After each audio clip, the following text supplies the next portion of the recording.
Olá pessoal, tudo bem? Me fizeram uma pergunta interessante há alguns dias sobre um assunto que tem sido bem debatido no meio dos técnicos e engenheiros de segurança do trabalho. Um assunto que trata sobre os riscos psicossociais. Interessante que já existe um texto que foi padronizado pelas autoridades fiscais. Mas o que percebemos por aí em redes sociais, grupos de WhatsApp, cada um falando uma coisa diferente. Interessante, né, que existe um padrão a ser considerado, mas cada um vai falando uma coisa diferente, fica uma bagunça na cabeça da gente. Porque a gente não sabe em quem acreditar, quem ouvir, aonde investir. Mas tudo bem, a pergunta que me direcionaram foi a questão dos riscos psicossociais para trabalho em altura. Como que se consideraria avaliar riscos psicossociais para trabalho em altura? Pergunta interessante, mas para chegar lá, nós precisamos entender primeiro algumas coisas que eu quero tratar aqui nesse vídeo, que os fatores psicossociais relacionados ao trabalho, eles podem ser definidos, né, como características do trabalho que funcionam mais diretamente como estressoras. Ou seja, são aquelas que implicam uma exigência maior no trabalho. São combinadas com recursos insuficientes. E recursos insuficientes quer dizer para enfrentamento dessas situações.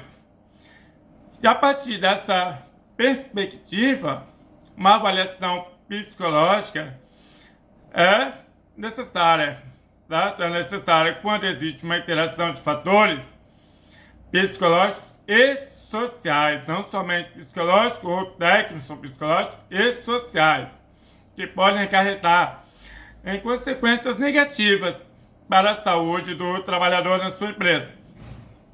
E dentre esses fatores psicossociais, todo mundo fica falando por aí, eu quero destacar aqui a alta demanda psicológica e o baixo controle sobre o trabalho que é realizado pelos colaboradores, pelos profissionais. Bem como ainda, considerando dizer aqui, o baixo suporte social dos colegas de trabalho, supervisores, da alta administração, enfim, da empresa, de uma forma geral. Logo, no nosso termo de falar, quando um trabalho apresenta alta demanda, baixo controle, entendemos então que realmente há um risco psicossocial no trabalho que precisa ser analisado e considerado, né, como medidas para se controlar esse risco. Porque uma das consequências destes riscos que não são reconhecidos, não recebem os devidos controles, devido tratamento, é o comprometimento da saúde mental dos trabalhadores, né? Como, por exemplo, o acometimento do que chamamos TMC, que significa transtorno mental comum. E assim podemos dizer aqui que a legislação brasileira, graças a Deus, contemplou os riscos psicossociais e agora, na NR1, se tornou uma medida obrigatória a ser considerado na empresa. E são riscos assim que devem ser considerados em populações específicas.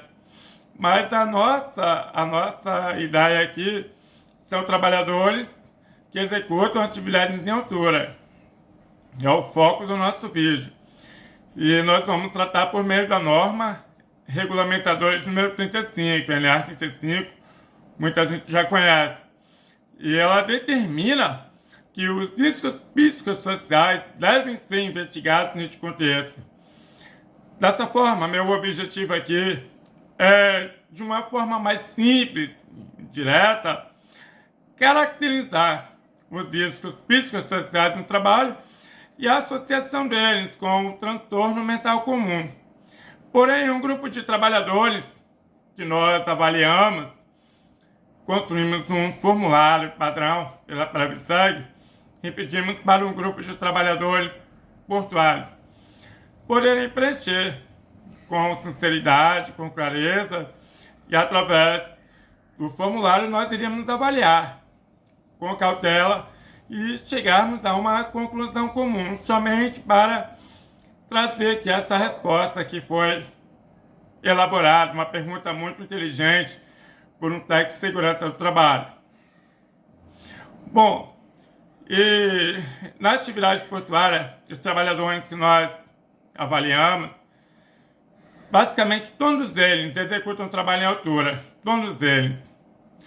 E a partir da avaliação que foi feita com esses trabalhadores,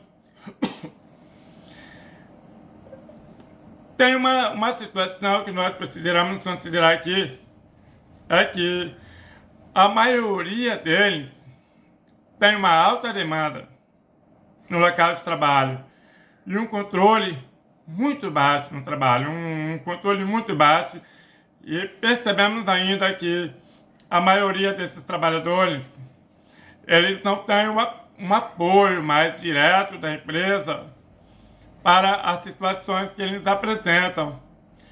E assim, na utilização desse questionário, nós tivemos a intenção de buscar essas informações, esses dados relevantes, de uma forma técnica e pessoal, envolver os dois lados, né, a vida pessoal e a vida profissional, fazendo uma conciliação.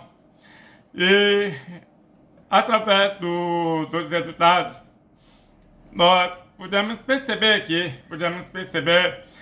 em um quantitativo de 20 trabalhadores com exercícios diversos, funções diversas, analisando estivadores, auxiliar de movimentação de carga, analisando controladores, certo?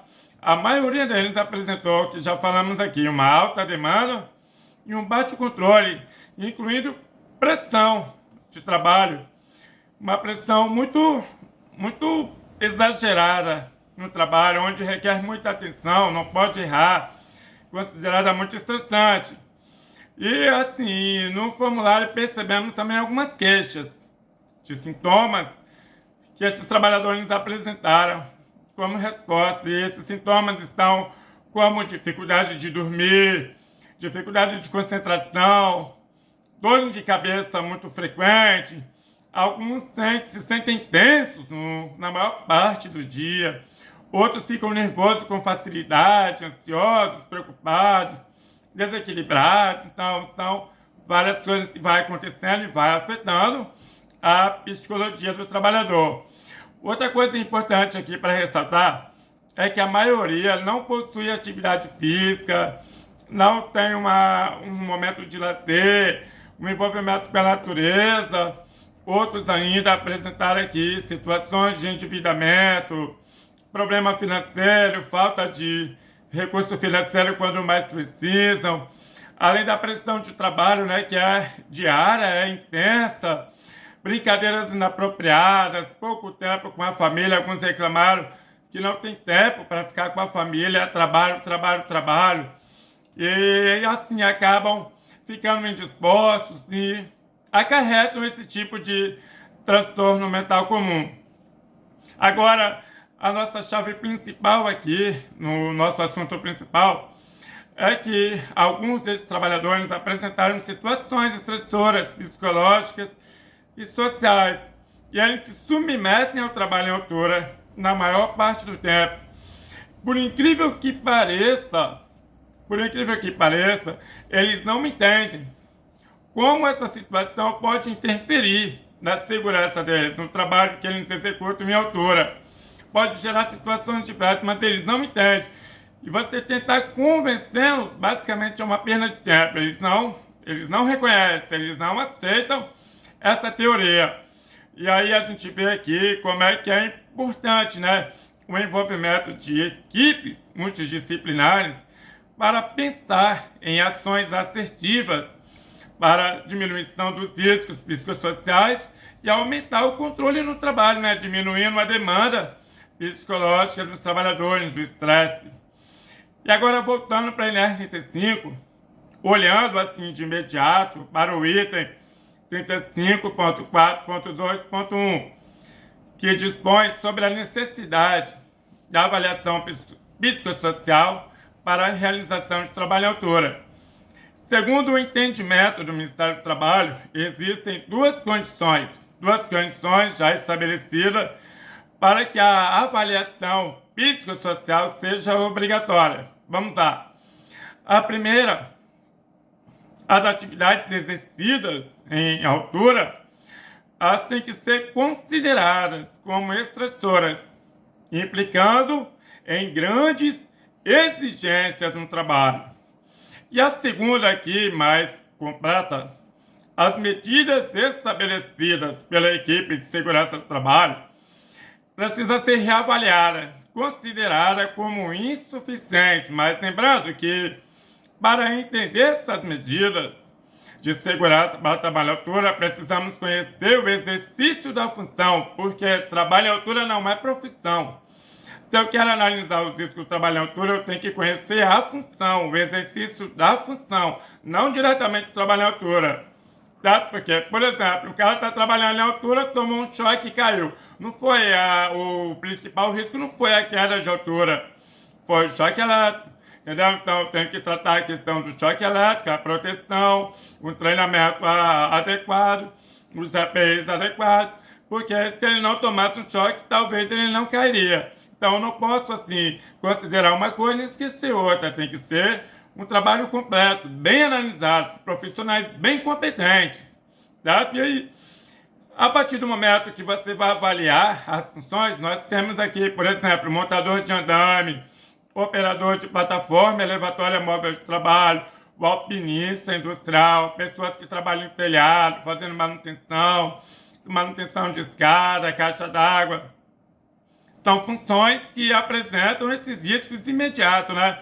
E é importante que o técnico avalie essas situações, essas atividades que são consideradas como estressoras e entenda se as medidas adotadas são verdadeiramente suficientes para considerar um controle dos riscos.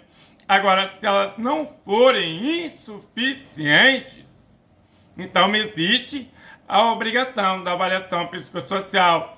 Com isso, nós podemos destacar aqui três premissas que são importantes para buscar uma resposta verídica e chegarmos a uma conclusão comum, tá?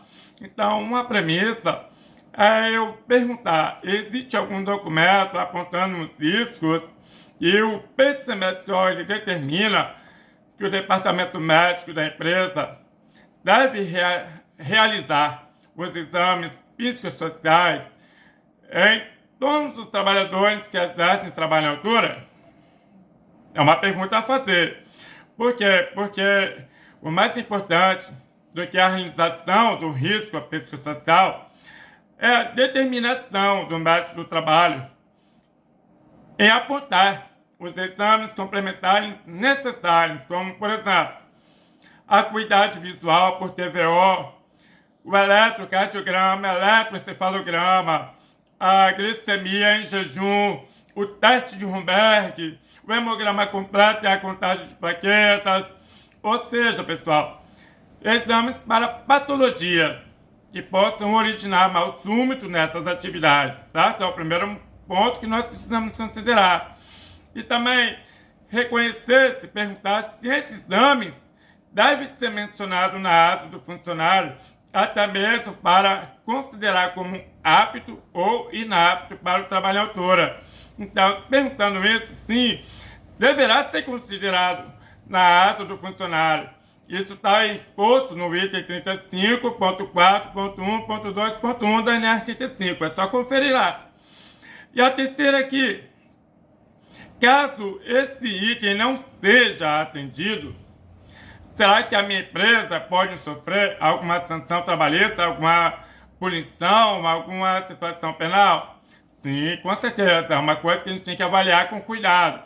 Envolver o departamento jurídico, né, os técnicos, porque é uma coisa séria. Porque, na verdade, se demonstrado a exigência das condições acima que foram apresentadas e a não realização da avaliação psicológica, então poderá sim gerar penalidades graves, das quais nós não queremos tratar aqui nesse vídeo agora. É muita coisa para falar. O vídeo tende a ser curto para caber também na parte do YouTube, mas em brevemente a gente pode fazer uma live para fazer um assunto melhor, mais bem completo, envolvendo psicólogos, engenheiro, perito, entre outros profissionais, né? Mas sim, envolve sim punições em vários âmbitos, como administrativo, criminal, trabalhista, tributário, previdenciário e tal, colega. Fica esperto aí, porque daqui para frente as coisas vão ficar difíceis. E agora é o momento de separar o profissional daquele que está arriscando no mercado sem saber o que está fazendo. E ainda assim é importante que cada profissional da equipe multidisciplinar envolvida nesse contexto do risco psicossocial, cada um tem que saber o seu papel. Não é um querer fazer o papel do outro, cada um tem a sua função importante e indispensável.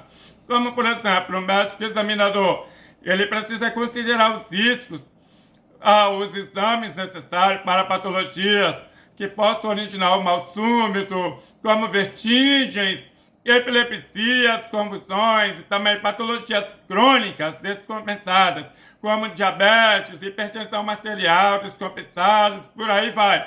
É importante, então, que o médico examinador do pensamento, ou melhor, o médico coordenador, apresentar e exigir, né? Apresentar e exigir os exames complementares necessários para reconhecer e controlar os riscos, inclusive os riscos psicossociais.